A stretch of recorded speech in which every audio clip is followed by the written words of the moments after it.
I got a top five. Top five burning questions entering week 8, the de facto halfway point of the National Football League season. Hit it. Go for it. Ooh.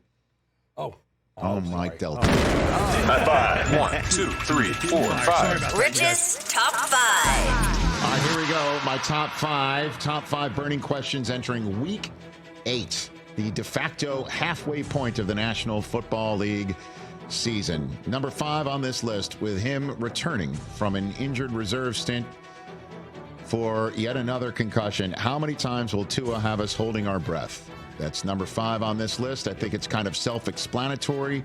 Him not wearing a Guardian cap due to making it a personal choice is a bit of a concern for me. It's not my head. It's not my body. It's not my career. It's not my family. It's none of that stuff. So I will just end at that water's edge there. But him, man, Tua, slide, please get down, please get out of bounds, get rid of the football. Tyreek Hill basically telling all of his fantasy football owners, start me again, we're effing back. I mean, I do hope that all of that optimism in Miami will cash for everybody, and that we will not have a single moment against Arizona where we're holding our breath as he returns. That's number 5. Number 4 on the list is a simple question, and I guess we're going to get an answer here from Andy Reid. What will D-Hop look like with the Chiefs? And it does appear that he will play. Hit it. Well, it could be this weekend. Yeah, we'll see how he picks it. I've got to get him on practice. But why wait, right? If he can handle it without putting him in a bad position. Yeah, I think he's going to be able to handle it. I don't think he's going to be put in a bad position. And I think that, with all due respect to last year's Tennessee Titans, as Mike Vrabel is going out the door, and this year's Tennessee Titans with young Callahan, Brian as the HC there, I have a feeling that in the hands of Reid and staff and Mahomes, D-Hop will look like the old D-Hop. I'm going to go out and say it. I know yesterday we had an over-under line of 6 touchdowns in 11 games. I said 5.5, right? I took the over. Tej took the over. Listen to you. Chris, you took the under, right? You took the under? Yeah, I'm under. Okay, so what will DeAndre Hopkins look like with the Chiefs? And it is their return, interestingly enough, to the place where they won their 2nd consecutive Super Bowl. They're back in Allegiant, where, if I'm not mistaken, Patrick Mahomes has never lost. So we will see how that looks like. Number 3 on my top 5 burning questions entering week number 8. He had a terrific debut as quarterback of the Steelers. I would ask if will Russ keep cooking, but he's in Pittsburgh now. So will Russ keep smelting? Yes, well done. For the Steelers. I sometimes keep pounding away at nicknames that don't deserve to have as much staying power, and my desire to keep pounding at it. You've really calmed down on that, which I'm proud of you. I have. That's because Matt Ryan's retired. But the natural.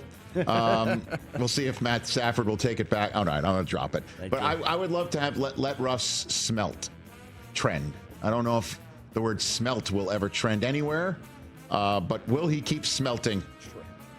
The New York Giants and Dexter Lawrence, who leads the league in sacks, are coming to town. It's not that side of the football that a lot of people are wondering about the Giants.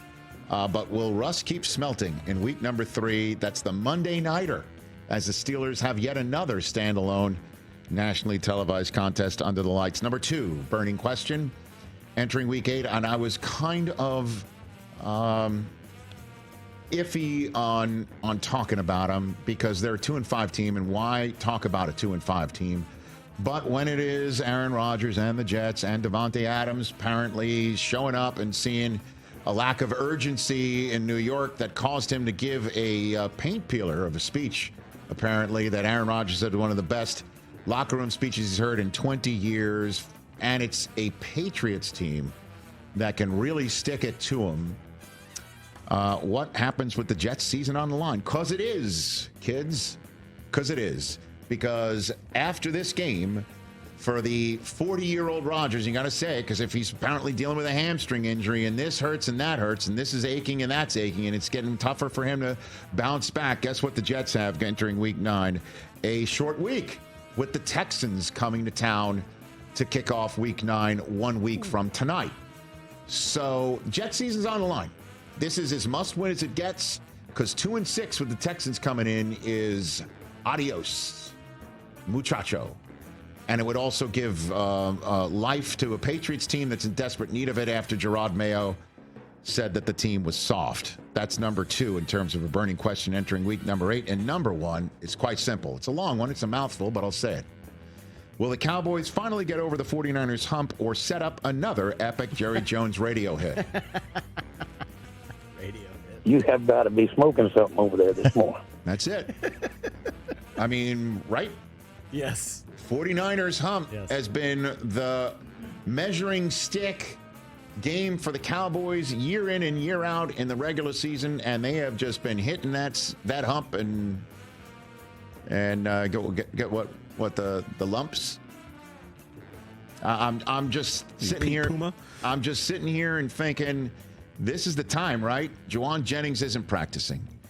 Christian McCaffrey's not playing. Deebo Samuel just got out of the hospital with pneumonia.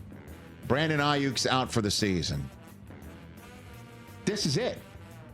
The Cowboys should come off of their bye, even if they don't have Micah Parsons and Tank Lawrence and Deron Bland, and go in there and say, we are all in, and this is us coming off a bye week, and our concepts are great, and we're going to win this game. And if they don't, and they're now 3-4, and they still can't get past the 49ers, well, that's going to be another epic Jerry Jones radio hit on 105.3 The Fan on Tuesday. That's my list of top. I think we need one more. All right, we'll get one more. All right, very good. I mean, you're so surprised, Chris. There's one more. Shocked. And this one's just, we're going to get an answer real fast. Are the Rams going to really sell Cooper Kupp and perhaps more? Are they really going to do this? Is that really in the mix? Not if they win tonight. I don't think so. Albert Breer says they're taking calls. They're not making calls. It's just like Les is like, my phone's ringing. Oh, hello. Oh, what are you? Oh, Cooper Kupp? No, goodbye. It's not. It's that. It's that. It's like, what do you mean Cooper Kupp? And more? Is 9 really out there? That can't be. Rams win tonight. They're 3-4 going into Seattle the next week. Seattle's got Buffalo in their house. Let's say Buffalo wins that game. Seattle's 4-4. Let's say Dallas beats the 49ers. 49ers are 3-5. Even if the 49ers are 4-4, you're 3-4. You're right there, guys. Yep. You're right there. And then you go into Seattle the following week. You beat them. You're 4-4. Seattle's 4-5. And off you go. You could be in first in 2 weeks. Off you go.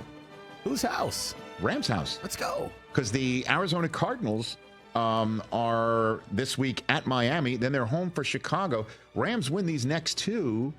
And even if the 49ers win to go 4-4, they're on a bye week in week 9. The 49ers have lost to the Rams. And if the Rams are 4-4 and the 49ers are 4-4 and the Arizona Cardinals are 3-5 and the Seattle Seahawks are 4-5, I just gave you the path to the Rams being in first place in 2 games.